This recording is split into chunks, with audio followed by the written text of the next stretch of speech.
मैं Shrimati Kalpana Arora, associate professor SPC GCA।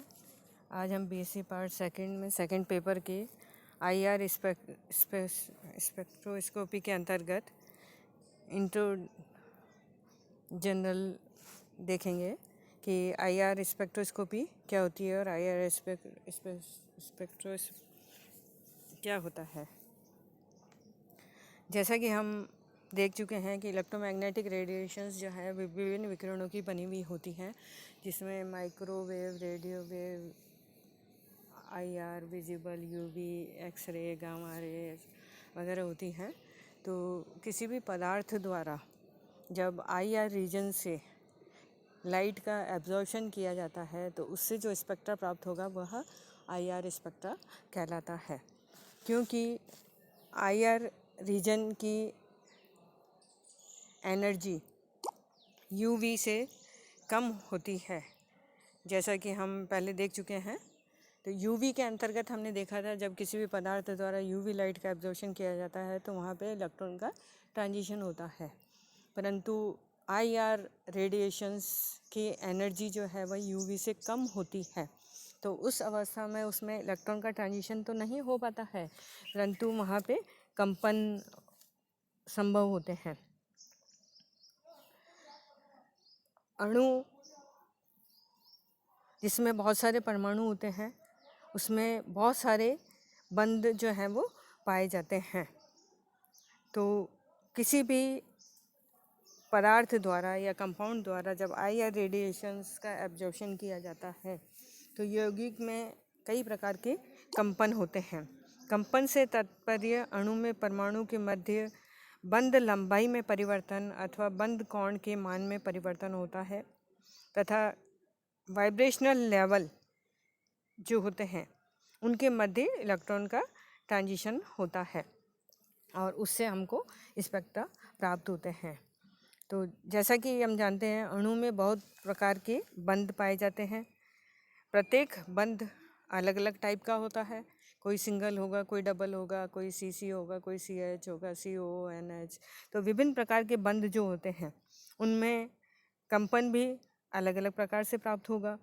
जब कंपन अलग अलग से प्राप्त होगा तो यौगिक के IR स्पेक्ट्रा भी जो है वह जटिल प्राप्त होगा और उसमें बहुत सारे अवशोषण बैंड जो है वो प्राप्त होंगे। जैसा कि हमने UV के अंतर्गत देखा था, उसमें केवल फंक्शनल ग्रुप जो अनसैचुरेटेड पार्ट होगा या लोन पेयर वाला पार्ट होगा उसका ही केवल हमको स्पेक्ट्रा प्राप्त होता है, जबकि पूरे कंपाउंड का मॉलिक्यूल का फॉर्मूला हमको स्पेक्ट्रा प्राप्त नहीं होता है। परंतु IR के अंतर्गत क्योंकि वहाँ पर कंपन हो रहा है तो कंपन जो है वह टर्मिनल कार्बन में भी हो सकता है और सेंटर कार्बन में भी हो सकता है। तो इस प्रकार से IR के अंतर्गत हमको कई प्रकार के बैंड्स जो हैं वो प्राप्त होते हैं। मतलब प्रत्येक बंध का एक स्पेक्ट्रा जो है वो प्राप्त होगा। तो उस केस में हम कह सकते हैं इसमें बहुत सारे अवशोषण बैंड जो है वो प्राप्त होंगे। तो IR स्पेक्ट्रा की जटिलता, जिसमें अपन कह सकते हैं कि बहुत सारे स्पेक्ट्रा की पीक हमको प्राप्त होती है। तो हम कह सकते हैं कि किसी दो कंपाउंड प्रतिबिंब रूप जो एनेंटियोमर्स होते हैं उसको छोड़ करके अगर किसी कंपाउंड का स्पेक्ट्रा ज्ञात किया है हमने, अगर उसका एनेंटियोमर प्रतिबिंब रूप है तो उस केस में तो उन दोनों ही कंपाउंड के IR स्पेक्ट्रा सेम होंगे। तो हम कह सकते हैं कि प्रतिबिंब रूप के अतिरिक्त किन्हीं दो कंपाउंड के लिए IR स्पेक्ट्रा जो है वो समान नहीं हो सकता है। किसी अज्ञात और अशुद्ध यौगिक के IR स्पेक्ट्रम के शिखरों की तुलना, जो पीक्स हमको प्राप्त हुई है उसकी तुलना करके हम IR स्पेक्ट्रा से उस कंपाउंड की जानकारी जो है वो ज्ञात कर सकते हैं। यद्यपि IR स्पेक्ट्रम पूरे अणु के चित्र को प्रदर्शित करता है, लेकिन परमाणुओं के कुछ समूह ऐसे होते हैं जो चाहे किसी भी प्रकार के अणुओं का भाग हो, मीन्स एक से अधिक कंपाउंड अगर हैं, उनके फंक्शनल ग्रुप वाला पार्ट कह दें हम या कार्बन कार्बन डबल बॉन्ड वाला पार्ट अगर कह देते हैं, तो उस केस में उन पार्ट की जो एब्जॉर्प्शन पीक होगा वह सेम पोजीशन पर प्राप्त होगा, परंतु उसके अतिरिक्त उन दो डिफरेंट कंपाउंड्स में और बंध भी भिन्न भिन्न हो सकते हैं। तो उस केस में उनके जो भिन्न हैं उनके एब्जॉर्प्शन पीक तो अलग पोजीशन पे होंगे, परंतु जो दो डिफरेंट कंपाउंड में अगर सेम कंडीशंस हैं, सेम पोजीशंस हैं, तो उनके पीक्स तो हैं वो समान प्राप्त होते हैं। तो अगर क्रियात्मक समूह के बारे में जानकारी प्राप्त करनी होती है तो वो आईआर रीजन का जो फंक्शनल ग्रुप रीजन होता है वहाँ पर प्राप्त होगा हमारे को, और बाकी दूसरा जो मेन पार्ट है उसमें दूसरा एब्जॉर्प्शन पीक जो हमको प्राप्त होगी।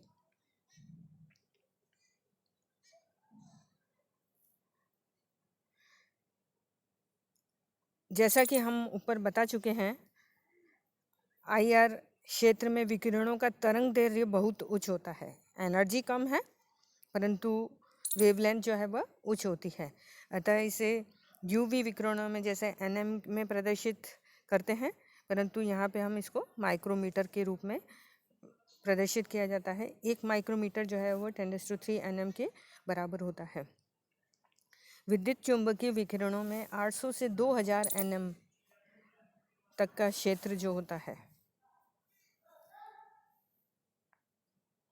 यह हम कहें 0.8 से 20 माइक्रोमीटर तक का क्षेत्र जो होता है वह आईआर क्षेत्र कहलाता है, जिसमें से प्रमुख आईआर क्षेत्र जो है वह 2.5 से 15 माइक्रोम्यू तक का होता है, जो मेन पार्ट होता है आईआर का, जिसमें सारे पीक्स हमको प्राप्त होते हैं। 0.8 से 2.5 माइक्रोमीटर तक का क्षेत्र नियर आईआर क्षेत्र कहलाता है, जबकि 15 माइक्रोम्यू से 20 माइक्रोम्यू तक का क्षेत्र फार आईआर क्षेत्र कहलाता है। आईआर स्पेक्ट्रा को तरंग दैर्ध्य के स्थान पर तरंग आवृत्ति में प्रदर्शित करने का किया जाता है, क्योंकि ऊर्जा का आवृत्ति के साथ सीधा संबंध होता है। जैसा कि हम जानते हैं E is proportional to the mu, जबकि तरंग दैर्ध्य के साथ इसका संबंध विपरीत होता है, is inversely proportional to the 1/λ होता है। आईआर स्पेक्ट्रा में किसी अवशोषण बैंड की आवृत्ति को तरंग संख्या वेव नंबर की इकाई के रूप में भी प्रदर्शित किया जाता है।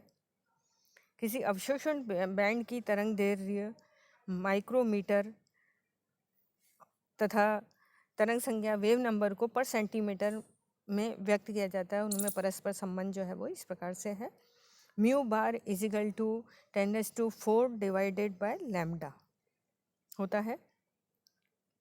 अतः मुख्य आईआर क्षेत्र में तरंग संख्या 4000 से 667 पर सेंटीमीटर तक होता है, जहाँ पर मैक्सिमम पीक्स हमको प्राप्त होती हैं। कंपन भी उसी क्षेत्र में होता है, जबकि निकट तथा दूरस्थ आईआर क्षेत्रों में तरंग संख्या का मान क्रमशः 12500 से 4000 पर सेंटीमीटर व 667 से 50 पर सेंटीमीटर का क्षेत्र होता है, जिसे चित्र में दर्शाया गया है। इसमें कौन कौन से कंपन पाए जाते हैं या इसकी थ्योरी क्या है, इसको हम नेक्स्ट लेक्चर में पढ़ेंगे। Thank you.